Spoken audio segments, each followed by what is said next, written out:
बिस्मिल्लाहिर्रहमानिर्रहीम। अस्सलाम वालेकुम नाज़रीन, प्रोग्राम खबर की खबर के साथ मैं हूं आपका मेज़बान डॉक्टर बुलंद इकबाल। नाज़रीन, प्रोग्राम में सबसे पहले हम बात करना चाहेंगे मुत्तहिदा कौमी मूवमेंट पाकिस्तान और पाकिस्तान मुस्लिम लीग नून में जो सीट एडजस्टमेंट है उसके हवाले से मज़ीद जो मामलात हैं वो आगे बढ़ चुके हैं। जहाँ तक एक हतमी ऐलान का ताल्लुक़ है वो जल्द कर दिया जाएगा, लेकिन कुछ नशिस्तों पे सीट एडजस्टमेंट हो चुकी है। और जहाँ तक बात है NA 242 की, जिस पे शहबाज शरीफ साहब खुद इलेक्शन कंटेस्ट कर रहे हैं और मुत्तहिदा कौमी मूवमेंट पाकिस्तान की जानिब से मुस्तफ़ा कमाल साहब इस सीट पर इलेक्शन लड़ेंगे। इस सीट के हवाले से मुत्तहिदा कौमी मूवमेंट पाकिस्तान ने कुछ अपनी शराइत रख दी हैं। ज़राए का ये कहना है कि जी शराइत ये रखी गई हैं कि अगर कौमी असम्बली की सीट पे पाकिस्तान मुस्लिम लीग के शहबाज शरीफ कंटेस्ट करते हैं तो फिर सूबाई असम्बली की सीटों पे उसी कौमी असम्बली की सीट के नीचे जो है वो मुत्तहिदा कौमी मूवमेंट पाकिस्तान की सीटें होंगी, क्योंकि मुस्तफ़ा कमाल साहब की जो नॉमिनेशन है वो एक और हल्के से भी जमा कराई गई है। दूसरी जानिब आपको ये भी बताते चलें कि अब ये कहा जा रहा है कि शायद काफ़ी हद तक मामला जो हैं वो तय पा चुके हैं और अब एक फ़ाइनल दौर होगा जिसके बाद फिर हतमी ऐलान इन तमाम नशिस्तों के बारे में कर दिया जाएगा, क्योंकि अब पार्टी टिकट जमा कराने की आखिरी तारीख भी करीब आती जा रही है। दूसरी जानिब पाकिस्तान पीपल्स पार्टी ने जो फाइनल लिस्ट जारी कर दी है अपने नामजद उम्मीदवारों की, तो अब आज एक प्रेस कॉन्फ्रेंस में यह कहा गया है, निसार खोड़ो जो कि पाकिस्तान पीपल्स पार्टी सिंध के सदर हैं, उन्होंने हिदायत की कि जी ये जो लिस्ट जारी की गई इसके अलावा जितने तमाम अफराद हैं वो तमाम अपनी दस्तबरदारी या अपने पेपर्स जो हैं वापस ले लें और जो नामजद उम्मीदवार हैं उनके हक़ में दस्तबरदार हो जाएं। इस हवाले से कुछ हमें एहतजाज भी नज़र आया लियारी में और दूसरे इलाकों में। बहुत सी जगहों पे मुतवक्का ऐसे उम्मीदवार थे जिनको शायद तवक्को थी टिकट मिलने की, लेकिन ना मिल सके। बहरहाल पार्टी का फैसला है और अब चूंकि पार्टी ने फैसला कर लिया है तो इसलिए वो तमाम लोग जो आज़ाद हैसियत में खड़े हुए थे, इलेक्शन लड़ने के लिए तैयार थे, लेकिन अब उन्हें दस्तबरदार होना पड़ेगा पार्टी के फैसले के हिसाब से। बहरहाल नाज़रीन, इस वक्त हम बात करना चाहेंगे पाकिस्तान मुस्लिम लीग नून और मुत्तहिदा कौमी मूवमेंट पाकिस्तान के दरमियान जो मुज़ाकरात हो रहे हैं उस हवाले से हमारे साथ मौजूद है रहनुमा मुत्तहिदा कौमी मूवमेंट पाकिस्तान जनाब अब्दुल वसीम साहब। अस्सलाम वालेकुम।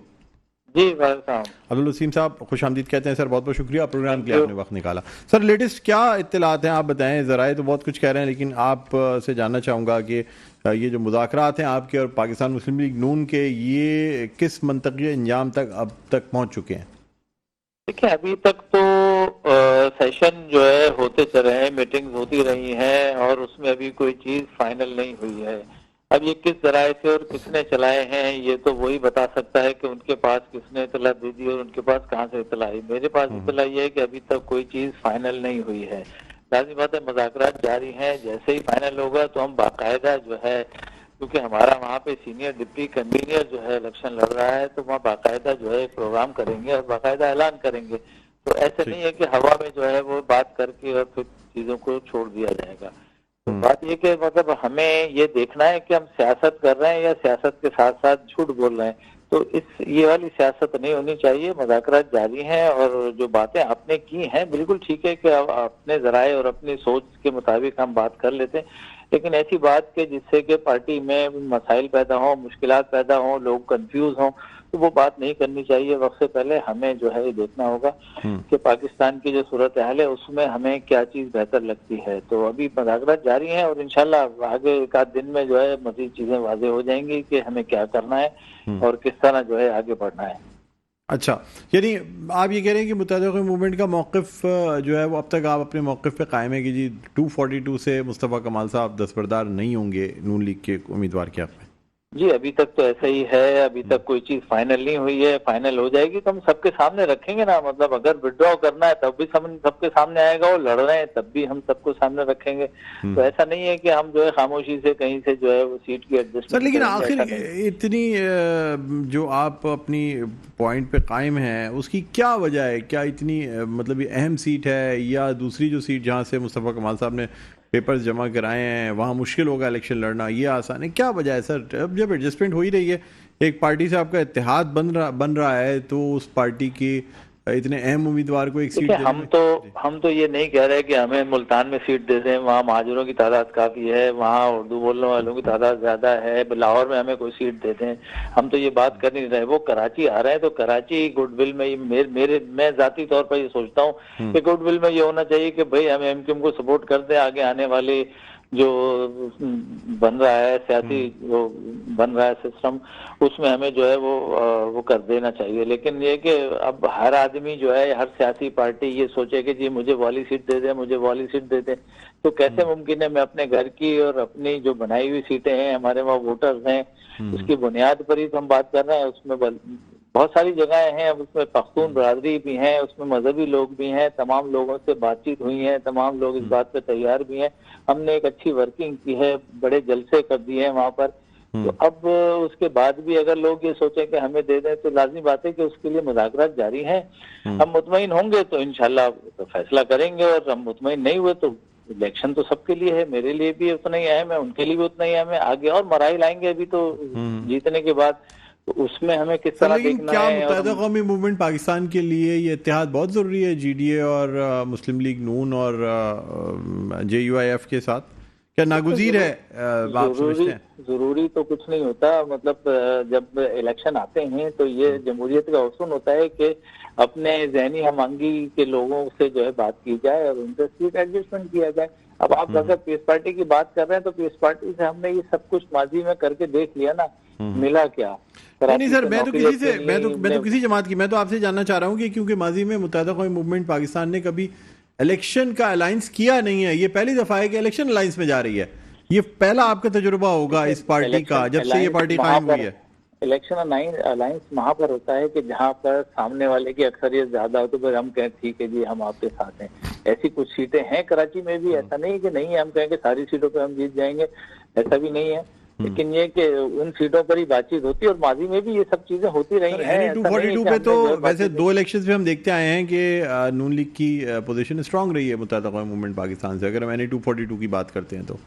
हाँ बिल्कुल ऐसे ही है, आप सही कह रहे हैं कि मतलब ऐसा है। लेकिन आज की जो सिनेरियो है, आज के जो चीजें तब्दील हैं, उसमें आप भी जानते हैं कि किस तरह जो है वो पाकिस्तान में चीजें चली हैं। तो बहुत सारी चीजें मुख्तलिफ हैं, और अब हमने भी जो है ये फैसला किया है कि अब जो है कराची की जो मुश्किलात हैं, मसाइल हैं, वो सबके साथ मिलकर जो है वो हम लड़ें, ताकि आगे हम एक कुछ सोच दबाव भी होकर। है सर पाकिस्तान मुस्लिम लीग नून के साथ सीट एडजस्टमेंट या उनके साथ इत्तेहाद पे? देखिए उनकी अपनी ख्वाहिश है, मेरी अपनी ख्वाहिश है, इसको दबाव नहीं कह सकते। ये तो जमहूरियत है, और वो चाहते हैं कि हमें ऐसा हो, बिल्कुल उनकी ख्वाहिश नहीं है। सर, मैं और इसलिए कह हम रहा हूँ ना कि चाहते हैं देखिए, कि मैं फर्स्ट डे से जब से ये अलायंस का ऐलान हुआ था, मैंने उस वक्त भी अमीन भाई से भी मेरी बात हुई, मैंने डॉक्टर फारूक सत्तार से भी पूछा, मैंने फैसल सब्जारी साहब से भी पूछा, और सबसे मैं स्पेसिफिकली ये पूछता रहा कि देखें ये एक सीट आप लोगों के लिए मसला बनेगी, क्योंकि शहबाज शरीफ साहब ने जब ऐलान कर दिया था पाकिस्तान मुस्लिम लीग नून ने कि शहबाज शरीफ कराची से इलेक्शन लड़ेंगे, और आप लोग शुरू से कहते आए हैं कि आप इस सीट से दस्तबरदार नहीं होंगे, लेकिन फिर भी अगर आगे जाकर दस्तबरदार होते हैं तो इसका मतलब ये होगा ना सर, किसी दबाव के तहत आपने मजबूरन ये सीट छोड़ी। इसलिए कि इस वक्त तो यही कहा जा रहा है कि अल्टीमेटली आप यही करेंगे कि ये सीट छोड़ देंगे और सूबाई की सीटों पे चले जाएंगे। कह रहे हैं एक आध दिन में ये चीज़ें सामने आ जाएंगी। देखिए ये तो सब चीजें एक आध दिन में सामने, जैसे मैंने कहा ना कि अभी कोई चीज फाइनल नहीं हुई। हो सकता है जो बात आप कह रहे हैं ये भी हो सकता है मुमकिन हो, लेकिन अभी तक कोई ऐसी चीज है नहीं कि मैं आपसे ये कहूं कि जी हमने ऐसा कर लिया है। वो एक आध दिन में बाकायदा जो है वो प्रेस कॉन्फ्रेंस के जरिए या बाकायदा जो है वो ऐलान होगा, तो सबके सामने आ जाएगा कि मतलब कौन बैठेगा और कौन लड़ेगा। ये चीजें आगे आपके सामने आ जाएंगी इंशाल्लाह। अच्छा, इलेक्शन की आप माहौल और तमाम चीज़ें समझ रहे हैं कि दुरुस्त हैं, और मुत्तहदा कौमी मूवमेंट पाकिस्तान को अच्छा लेवल प्लेइंग फील्ड मिल रही है, अच्छा ग्राउंड मिल रहा है इलेक्शन लड़ने के लिए?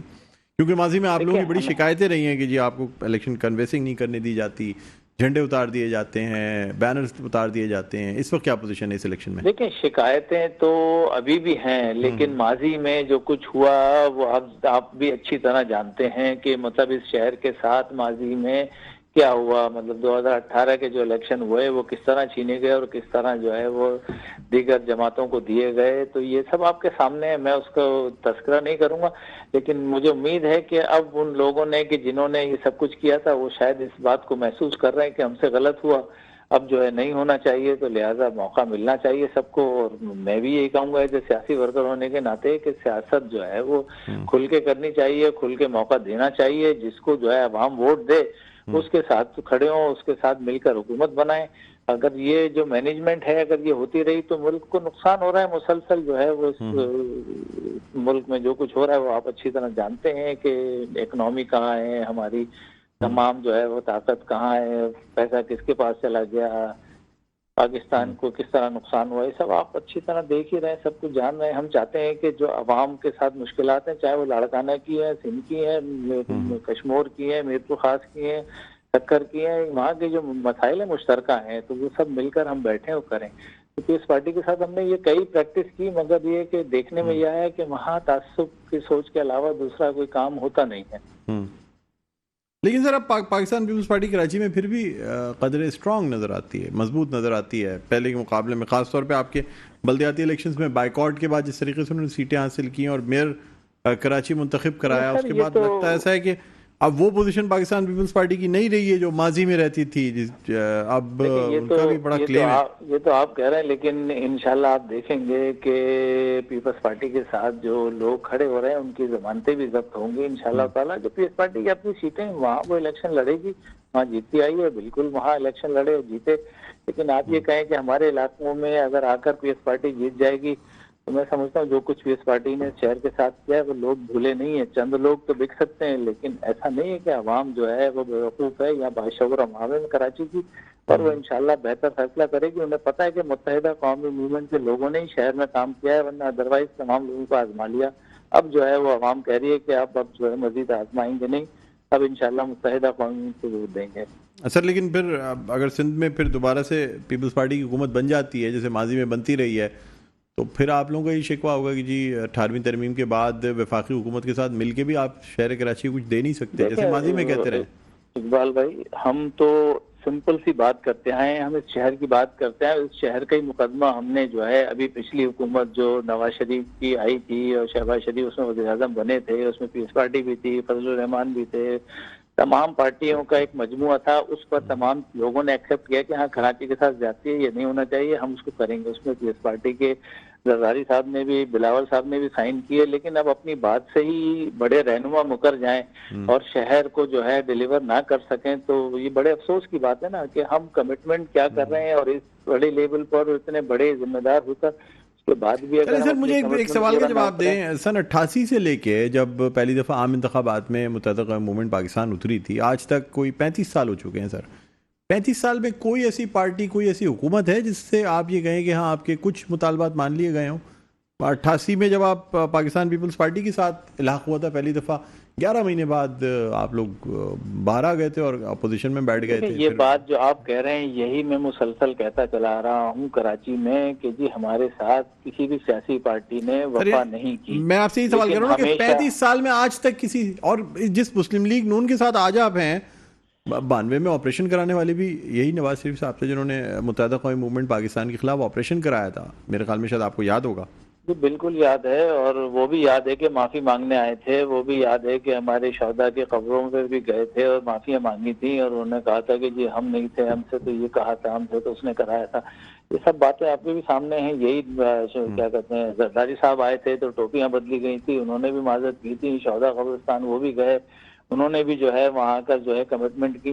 तो मतलब सियासत जो है वो बेरहमी का नाम तो है नहीं कि मैं अपनी बात पर अटक जाऊं। हम कहते हैं चले जी जो कुछ हो गया उससे आगे बढ़े। पाकिस्तान इस चीज का मुतामिल नहीं हो सकता कि हम मुसलसल लड़ते रहें, तो हम तो आगे बढ़ने की मुसलसल बात कर रहे हैं। लेकिन जो लोग कमिटमेंट कर रहे हैं वो अपनी कमिटमेंट पे पूरा नहीं उतर रहे, बल्कि उसके खिलाफ जो है वो जाते हैं। और इस शहर के साथ आज से नहीं है, जब से जो है पाकिस्तान बना है, एक सोच कारफरमा है इस पाकिस्तान में कि जी महाजिर या उर्दू बोलने वाले या सिंध के शहरों में जो लोग रहते हैं वो शायद पाकिस्तानी नहीं है या वो इस पाकिस्तान का हिस्सा नहीं है या उनके पास शनाख्ती कार्ड नहीं है। ये सोच जो है मुसलसल इस शहर पर कारफरमा है और इसी सोच के साथ हुकूमतें की गई हैं और कमिटमेंट की गई है। जब मफाद होता है तो दहलीज पे आते हैं, मफाद निकल जाता है तो इस शहर के साथ जो कुछ हुआ वो आप भी जानते हैं। लेकिन हम मुसलसल इस शहर की जंग लड़ते चले आ रहे हैं और अब भी लड़ रहे हैं और अब भी ये कोशिश कर रहे हैं माहदे के साथ कि भाई हमारे जो मुतालबात हैं पूरे हों। हम चाहते हैं कि आम आदमी का इख्तियार जो बल्दियात की शक्ल में है वो नीचे तक चला जाए, यूसी और यूसी से नीचे काउंसिलर तक चला जाए।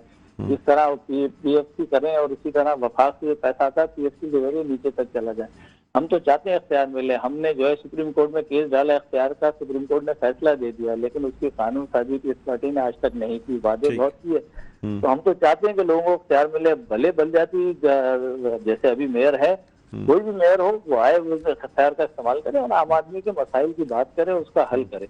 लेकिन ये सब चीजें नहीं हो रही ना। ये मुल्क को जो है तासुब की सोच के साथ चलाया जा रहा है। जब भी इलेक्शन आता है तो नारा लगता है तासुब का और उनसे वोट लिए जाते हैं।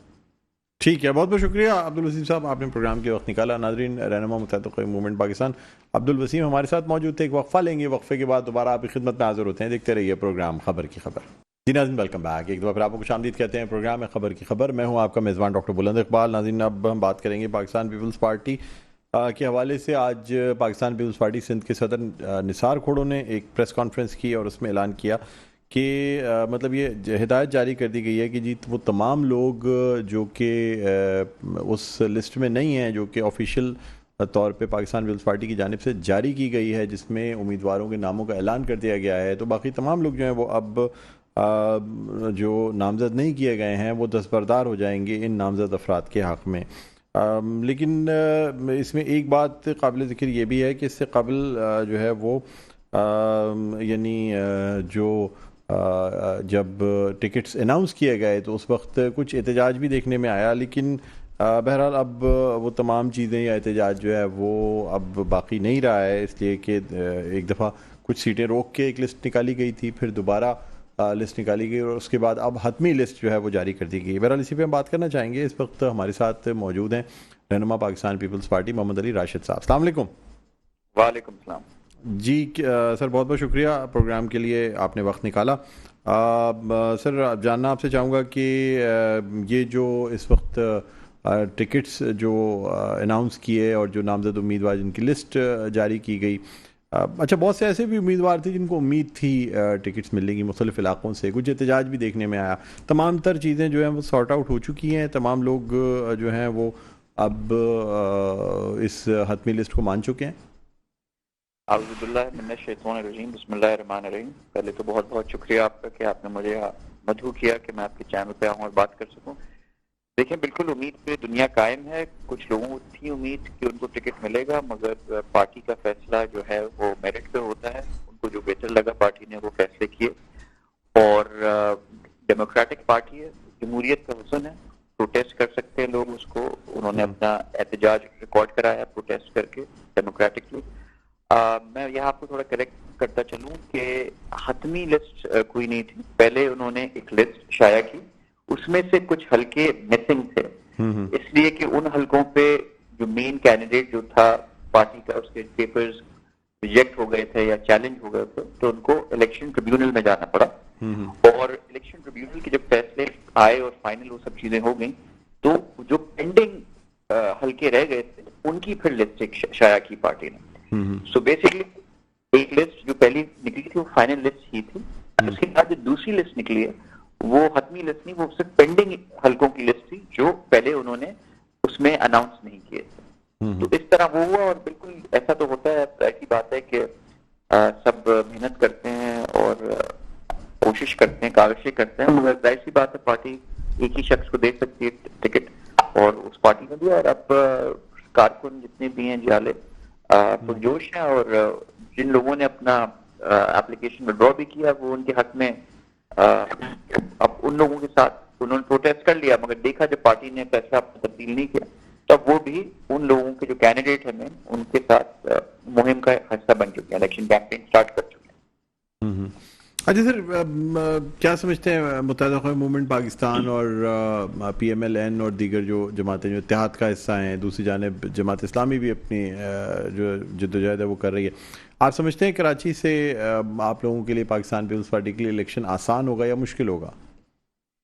देखें, आसान तो कोई चीज़ नहीं होती। हम मेहनत कर रहे हैं, लोगों के पास जा रहे हैं और अपनी परफॉर्मेंस बेहतर कर रहे हैं और अपनी परफॉर्मेंस दिखाने की कोशिश कर रहे हैं। अभी माजी में ही, आई थिंक अक्टूबर नवंबर में ही, हमारे जो मेयर हैं कराची शहर के उनको इख्तियारात मिले। उसके बाद हमारे जो डिस्ट्रिक्ट्स के चेयरमैन हैं उनको इख्तियारात मिले, तो उन्होंने बहुत कम वक्त में अच्छी परफॉर्मेंस शो की है और काफ़ी चीज़ें बेहतरी की तरफ जाती हुई कराची के शहरियों को दिख रही हैं।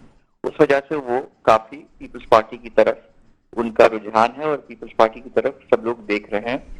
और इसके साथ ये भी कहता चलूं कि पीपल्स पार्टी के अलावा कराची में हमें कोई और अपनी कैंपेन चलाता हुआ दिखाई भी नहीं दे रहा है। अगर आप किसी भी हलके में चले जाएं, आपको वहाँ पीपल्स पार्टी की कॉर्नर मीटिंग भी होती हुई दिखेंगी, उनके लोग भी दिखेंगे, प्रोग्राम होते हुए भी दिखेंगे, मगर कोई और पार्टी, मेरे ख्याल से एमक्यूएम ने तो अभी तक अपनी कोई लिस्ट भी शाया नहीं की है कि टिकट्स वो किन को दे रहे हैं। तो आई थिंक वो लेकिन सर टिकट्स एमक्यूएम ने काफी इलेक्शन ऑफिसर्स 30 से 35 इलेक्शन ऑफिसर्स का इफ्तिताह हो चुका है, कॉर्नर मीटिंग्स भी उनकी तरफ से भी जारी हैं और उम्मीदवारों कॉर्नर मीटिंग्स तो मेरे हिसाब से कैंडिडेट के साथ होती है ना। कॉर्नर मीटिंग होती है, जो कैंडिडेट आता है अपना वो मंशूर पार्टी का बताता है कि मैं इस हल्के से एमक्यूएम की टिकट पे या पीपल्स पार्टी की टिकट पे या पीटीआई की टिकट पे इलेक्शन लड़ रहा हूँ, आप मुझे वोट दें। अगर उन्होंने अभी तक कैंडिडेट्स अनाउंस ही नहीं किए तो उनकी कॉर्नर मीटिंग्स कैसे स्टार्ट होगी?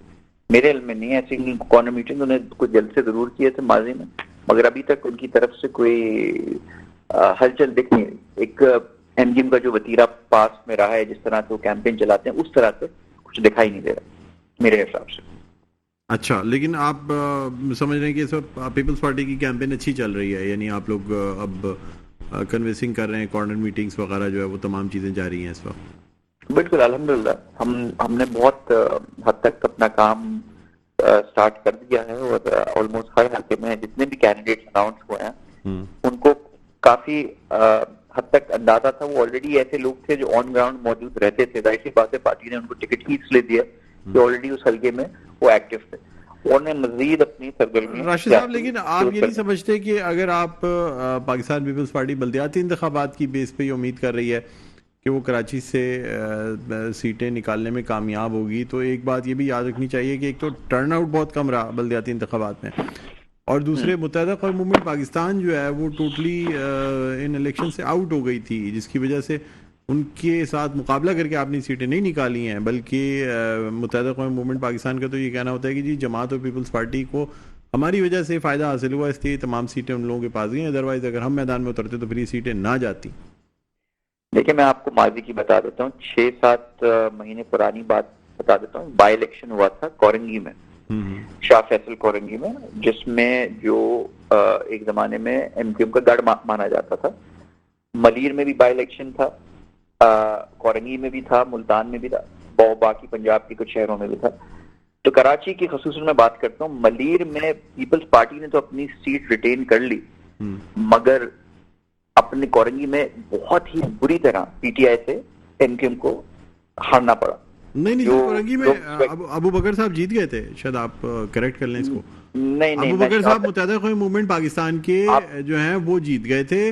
मुत्तहदा कौम सेकंड नंबर पे टीएलपी के उम्मीदवार थे और थर्ड पे जो है वो यानी मुहाजिर कौम मूवमेंट हकीकी के उम्मीदवार थे फैसल रफी। मैं आपको थोड़ा दुरुस्त कर दूं आपका रिकॉर्ड। वो आप लांडी कोरंगी की बात कर रहे हैं, वो उससे पहले इलेक्शन हुआ था, उसमें पीटीआई ने बॉयकॉट किया था। उसके बाद शाह फैसल कोरंगी की मैं बात कर रहा हूँ, उसके बाद बाई इलेक्शन उस पे हुआ और मलीर में भी हुआ, सेम टाइम 14 हल्कों पे हुआ था ऑल ओवर पाकिस्तान, जिसमें पीटीआई की सीटों पे तो देखें मुत्तहदा ने लूज किया था, जैसे महमूद मौलवी जीत गए आमिर लियाकत की सीट पे और दूसरी सीटों पे, लेकिन इकबाल मोहम्मद अली साहब की वजह से जो सीट खाली हुई थी, क्योंकि वो मुत्तहदा कौम मूवमेंट पाकिस्तान की सीट थी, वो उन्होंने रिटेन किया, अबू बकर साहब जीते। बाकी जो आप सीटों की बात कर रहे हैं वो पीटीआई ने ही अपनी सीटें खाली की थी और पीटीआई उन नशिस्तों को वापस लेने में कामयाब हुई थी। वो पाकिस्तान तहरीक इंसाफ के इस्तीफों की वजह से सीटें खाली हुई थी, जो मुत्तहदा जी तो वो पीटीआई की सीटें थी जो पीटीआई ने पीटीआई की कौन सी नहीं, देखिए पीटीआई की तो कभी वो सीटें थी नहीं, वो 2000 आप या तो एमक्यूएम का मौक़िफ़ ले लें और अब वो जैसा भी था इलेक्शन रिजल्ट्स आए, आप लोगों ने माने, आप उसी पे आपकी हुकूमत सिंध हुकूमत कायम हुई, तमाम चीजें हुई। अभी आप कैसे कह सकते हैं कि वो इलेक्शन ही नहीं थे 2018 के? भाई देखें, जो हमें मिला उससे हमें चलना पड़ा। देखें, लियारी की सीट पीपल्स पार्टी हारी, 9-0 की सीट एमक्यूएम हारी। अगर आप मुझसे कह रहे हैं कि ये फ्री एंड फेयर इलेक्शन हो गई है, आरटीएस बिठाने के बाद 2 दिन बाद रिजल्ट आए थे सर, लेकिन 2018 में चले सर, मैं आपकी बात मान लेता हूँ, मैं आपकी बात जिन लोगों ने ये किया था उन्होंने खुद आके मान लिया है कि हमने ये करवाया था सर, लेकिन ऑन रिकॉर्ड आके उन्होंने कहा है। लेकिन लोग ये भी कह रहे हैं कि जी फिर इस दफा आपकी पार्टी से भुट्टो खानदान के किसी फर्द ने जो है कराची से नॉमिनेशन फाइल नहीं की, ना बिलावल भुट्टो जरदारी आपकी पार्टी के चेयरमैन, ना आसफा भुट्टो, ना कोई और किसी ने भी इस दफ़ा जो है वो कराची की, आसिफ अली जरदारी साहब ने भी कराची से लड़ना मुनासिब नहीं समझा। तो आखिर क्या वजह थी सर? कोई ऐसे इलेक्शन गुजरे नहीं है जिसमें कराची, ख़ास तौर पे लियारी की सीट जो कि आपकी कन्वेंशनल सीट है, उससे तो पार्टी चेयरमैन जो है वो ज़्यादातर इलेक्शन लड़ते रहे हैं। ये पहली दफ़ा है कि जो कराची से किसी भी सीट से चेयरमैन या को चेयरमैन या और कोई भुट्टो ख़ानदान का शख्स जो है इलेक्शन नहीं लड़ रहा है? देखिए, कराची में कंटोनमेंट के इलेक्शन हुए, पीपल्स पार्टी नंबर 1 पे आई, नंबर 2 पे जमात इस्लामी थी, फिर पीएमएलएन थी, फिर नंबर 4 पे एमकेएम थी।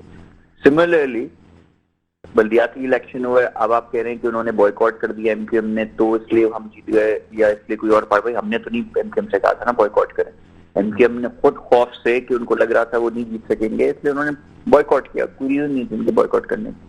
अभी मेरे ख्याल से खालिद मकबूल सिद्दीकी साहब ने अभी भी कल परसों एक प्रेस कॉन्फ्रेंस की थी जिसमें उन्होंने फिर से धमकी दी थी कि हम शायद जनरल इलेक्शन भी बॉयकॉट कर दें। बहरहाल, तो ये मैं कह रहा हूँ कि अगर आप हमें कहते हैं कि जी इस वजह से आप बने, आपको मेयरशिप मिली या कराची में आप सीटें बल्दियात की जीते इसलिए एमक्यूएम कंटेस्ट नहीं कर रही थी, वो तो हमने तो उनको मना नहीं किया था। तो उनका एक ख्याल था कि शायद वो इतने मजबूत नहीं, जबकि उनका मर्जर पीएसपी एमक्यूएम का हो चुका था उस वक्त तक।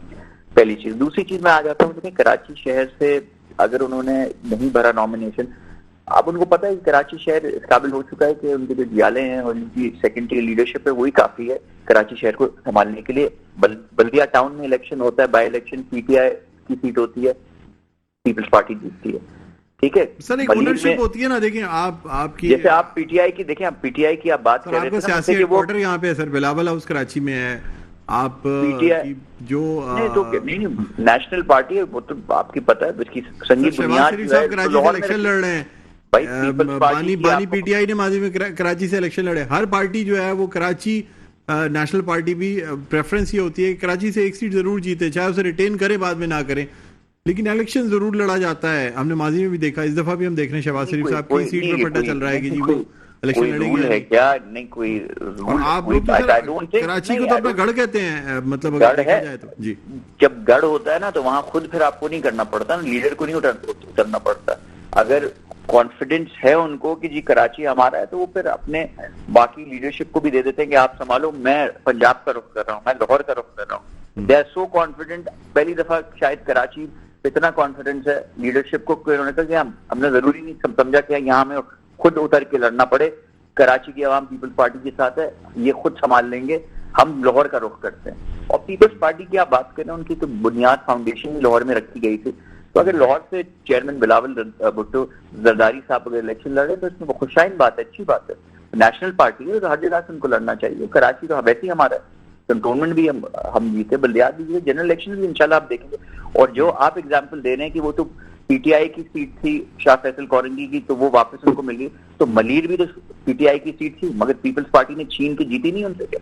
मलीर तो जीता ना, वो पीटीआई की वो भी सीट थी, रिजाइन करके वो आए थे, मगर एमपीएम पीटीआई से जीत नहीं सकती, मगर पीपल्स पार्टी जीत गई। मुल्तान में भी पीपल्स पार्टी जीती पीटीआई से, और पूरे पाकिस्तान में कोई पार्टी नहीं जीत सकी, ना नून ना बाकी सब। वो हल्को वाहिद पीपल्स पार्टी थी जिसने पीटीआई से सीटें वापस छीनी और अपनी सीटें वापस रिटेन की। ठीक है सर, शुक्रिया बहुत बहुत मोहम्मद अली राशिद साहब, आपने प्रोग्राम की वक्त निकाला। नाज़रीन, रहनुमा पाकिस्तान पीपल्स पार्टी मोहम्मद अली राशिद हमारे साथ मौजूद थे। एक वक्फा लेंगे, वक्फे के बाद दोबारा आपकी खिदमत में हाजिर होते हैं। देखते रहिए प्रोग्राम खबर की खबर। नाज़रीन, वेलकम बैक। एक बार आपको खुशामदीद कहते हैं प्रोग्राम में खबर की खबर। मैं हूँ आपका मेज़बान डॉक्टर बुलंद इकबाल। नाज़रीन, अब हम कुछ बात करना चाहेंगे कोविड-19 के हवाले से। पहले एयरपोर्ट पर टेस्टिंग की गई, तकरीबन 6 अफराद जो है उनका कोविड का टेस्ट मुस्बत आया, जिनमें कुछ ऐसे लोग थे जो कि बैरून मुल्क से यहाँ तशरीफ़ लाए थे पाकिस्तान। उसके बाद कुछ अस्पतालों में कोविड यूनिट के हवाले से जो है वो जो हमारे निगरान वज़ीर सेहत हैं डॉक्टर साद खालिद नियाज़, वो मज़ीद स्टेप्स लेते रहे। अब बाकायदा डीजी हेल्थ के हवाले से जो है वो डीजी हेल्थ ने जो है ना वो निगरान वज़ीर सेहत की हिदायत पे एक कोविड से मुताल्लिक़ जो है ना वेरिएंट से मुताल्लिक़ जो है वो हिदायतनामा जारी कर दिया है, जिसमें ये कहा गया है कि जी लोगों को अब एहतियाती तदाबीर इख्तियार करनी होंगी, मास्क लगाने होंगे, फासला रखना होगा, हाथ धोने होंगे। मतलब ये दोबारा से ऐसा लग रहा है कि नया वेरिएंट जो ज़रा ख़तरनाक वेरिएंट है वो फैलता जा रहा है। ये वेरिएंट क्या है, क्या इसकी कॉम्प्लिकेशंस हो सकती हैं और कितने पेशेंट्स इस वक्त जो है वो कोविड पॉजिटिव हो रहे हैं, इस वाले से हम बात करना चाहेंगे। इस वक्त हमारे साथ मौजूद हैं सरबराह हैं doctor Isa lab and diagnostic centre के प्रोफेसर डॉक्टर फरहान ईसा। अस्सलाम वालेकुम। जी अस्सलाम वालेकुम जनाब, कैसे हैं सर? आप बहुत बहुत शुक्रिया, आपने प्रोग्राम के वक्त निकाला। फरहान साहब क्या कहते हैं सर, अब ये दोबारा से कोविड-19 का जो N1J1 ये जो नया वेरिएंट आया है, इसके हवाले से लोगों में एक परेशानी और एक खलफशार जो है वो फैलता जा रहा है। कितने केसेस हैं सर, क्या पॉजिटिविटी का क्या रेशो है? देखें, अभी तो सिलसिला ये है कि ये 26 तारीख को लास्ट ईयर अनाउंस कर दिया गया था कि JN1 जो है वो दुनिया में अब एक वायरस ऑफ इंटरेस्ट के नाम से आ रहा है। वायरस ऑफ इंटरेस्ट का मतलब ये होता है कि ये जैसे ट्रैफिक की लाइट होती है ना कि ग्रीन होती है एंड येलो एंड रेड, ये येलो की स्टेज पे आया हुआ है। इंग्लैंड में तकरीबन 26 में से एक शख्स को ये हो रहा है और US में जो कोविड टेस्ट पॉजिटिव आ रहे हैं जो कि बहुत ज्यादा आ रहे हैं, उसमें जो है वो जो क्या कहते हैं उसके अंदर तकरीबन 49% जो लोग हैं ना वो कोविड के ये JN1 के आगे हैं। और गल्फ न्यूज ने भी ये ब्रेकिंग न्यूज देखिए मैडम को दीजिए। अच्छा, तो बेसिकली अब सिचुएशन ये आ रही है कि पाकिस्तान में ये बहुत ज्यादा केसेस आ रहे हैं। 3 वायरसेस बहुत ज्यादा फैल रहे हैं। एक ज़ाहिर है कोविड है, दूसरा जो है वो रिस्पायरेटरी सिंक्टियल वायरस है जिसको RS भी कहते हैं और इन्फ्लुएंजा कहते हैं। और US में तो काफी अब डेथ्स भी हो रही हैं इनकी एल्डरलीज में जिनके अंदर कोमॉर्बिड्स हैं। कोमॉर्बिड्स का मतलब जिनके अंदर डायबिटीज, ब्लड प्रेशर या दूसरी चैलेंजेस हैं उनकी के अंदर। ये बेसिकली जो है इसको अटेंशन देना बहुत ज्यादा क्रिटिकल है और मैं समझता हूँ पाकिस्तान गवर्नमेंट ने बहुत अच्छा किया कि एयरपोर्ट पे टेस्टिंग स्टार्ट कर दी है। अब हमारे पास अगर ईसा लैब की आप बात करें तो हमारे पास भी तकरीबन जो है ये डेली के 30 से 40 से कभी 80 केसेस ऑफ पॉजिटिव लोग टेस्ट करा रहे हैं उसमें आ रहा है। अच्छा। कोविड का जो पॉजिटिविटी आ रही है और ये बता रही है। और अब जो है ना बाहर से जो लोग आ रहे हैं वो काफी लेके आ रहे हैं कोविड, और शादियों का सीजन है तो उसमें भी फैल रहे हैं। तो सबसे गुजारिश यही है कि थोड़ी सी एहतियात करें। अगर किसी को नजला जुकाम खांसी है तो या तो उसको मास्क पहनना चाहिए, वैसे तो खैर अटेंड ही नहीं करना चाहिए प्रोग्राम अनफॉर्चुनेटली, और हाथ मिलाने से सबको गुरेज करना चाहिए। ये सबसे ज्यादा पहली एहतियाती तदाबीर है और अगर ये नहीं करेंगे तो ये तो फिर फैल सकता है और बढ़ सकता है। और ये भी बहुत ज्यादा क्लोजली हम इसको मॉनिटर कर रहे हैं। सर मुझे ये बताइएगा कि ये नया वेरिएंट जो है ये क्या ज़्यादा ख़तरनाक है, इसकी कॉम्प्लिकेशन ज़्यादा है, मोर्टेलिटी यानी इसमें शरह अमवात ज़्यादा है, क्या वजह है? इसमें बेसिकली इसकी जो वो जो है इसमें ये इसकी इन्फेक्शियस नेचर ज्यादा है, ये ज्यादा जल्दी फैलता है। लेकिन फिलहाल अल्लाह का अल्हम्दुलिल्लाह इसकी जो लिथैलिटी है वो कम है कि इससे इंतकाल होना वैसे नॉर्मल लोगों के लिए। लेकिन देन अगर किसी की एज ज्यादा है या उसके अंदर दूसरी बीमारियां भी हैं, जिनके अंदर गम इन्फेक्शन भी है, उनकी भी इम्यूनिटी डाउन होती है और वो भी बड़े ससेप्टेबल हो रहे हैं और हॉस्पिटलाइजेशन बढ़ गई है। काफी हॉस्पिटलाइजेशन हो गई है, निमोनिया की केसेस बढ़ रहे हैं। और डेफिनेटली ये पहले वाली सिचुएशन की तरह जैसे नॉर्मली देखा जाता है वो नहीं है और इसके लिए इसके अलार्म बेल बजना शुरू हो चुके हैं। अब हमारे पास जो चैलेंजेस हैं वो है ये कि ज़ाहिर है कि 18th अमेंडमेंट के बाद जो है वो हेल्थ इवॉल्व हो चुकी है, तो हर सूबा जो है वो अपनी पॉलिसीज बनाने की कोशिश कर रहा है और नेशनल इदारे अब नहीं रहे हैं। तो ये जो चैलेंजेस हैं हमें ये सोचना है कि ये बीमारियां तो आती रहेंगी और आगे चलने जी जो सबसे ज्यादा खतरा है वो कोविड के तरह जो है वो बायो वॉरफेयर और टेररिज्म, बायो टेररिज्म कह लें या उसको जर्म वॉरफेयर कह लें, उसका है।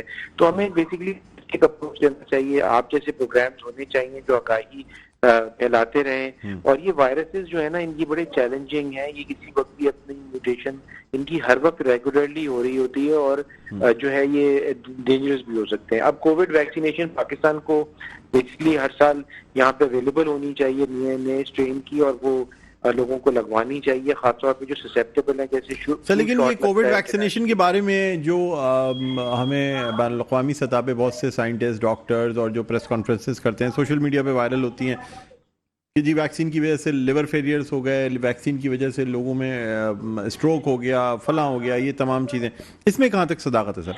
नहीं, एंटी वैक्सीनेटर कैंपेन्स हैं, इसमें इतनी लाखों करोड़ों वैक्सीन लगी हैं और जो है कोई ऐसी चीज नहीं लगी। हमने भी लगाई है वैक्सीन, रीसा ने भी लगी थी वैक्सीनेशन को, और ऐसे को मेजर कोई भी ऐसा प्रॉब्लम नहीं, जबकि चांसेस होते हैं हमेशा जब भी वैक्सीन लगाई जाती है। लेकिन हमें ये देखना है कि अब सर फॉर एग्जांपल एक घर आप बनाते हैं तो घर के ऊपर ग्रिल लगाएंगे तो पैसे खर्च होंगे, दीवार बनाएंगे बाहर बाउंड्री वॉल तो भी पैसे खर्च होंगे, गेट बंद करेंगे, लॉक लगाएंगे, तारे लगाएंगे तो वो भी पैसे खर्च होंगे। तो जिस तरह से किसको बताना चाह रहा हूँ तो क्या मतलब है, तो आप फिर पैसे ना खर्च करें या ये रिस्क फैक्टर को कम ना करें। वैक्सीनेशन वाहिद तरीका है कि उस बीमारी से का असर कम करने में या बचाने के लिए ये फिलहाल यही एक रिजॉर्ट है। और दुनिया भर में बहुत सारी बीमारियां जो हैं, स्मॉल पॉक्स की बीमारी थी, पूरी दुनिया से रेडिकेट हो गई, वो वैक्सीनेशन से हुई है। तो बिल्कुल ये इसके आई थिंक इसके फायदे बहुत ज्यादा हैं। वैसे तो सर दर्द की गोली खाने के भी साइड इफेक्ट्स हैं, ठीक है लेकिन ये नहीं कह सकते, लेकिन फायदे देखे जाते हैं कि बहुत ज्यादा, सबको लगवाना चाहिए। ठीक है, बहुत बहुत शुक्रिया प्रोफेसर डॉक्टर फरहान ईसा, सरबरा doctor Isa lab and diagnostic centre हमारे साथ मौजूद थे। प्रोग्राम का अख्ताम पर पहुंचता है, मुझे बुलंद इकबाल को इजाज़त दीजिए, अपना बहुत ख्याल रखिएगा, अल्लाह हाफ़िज़।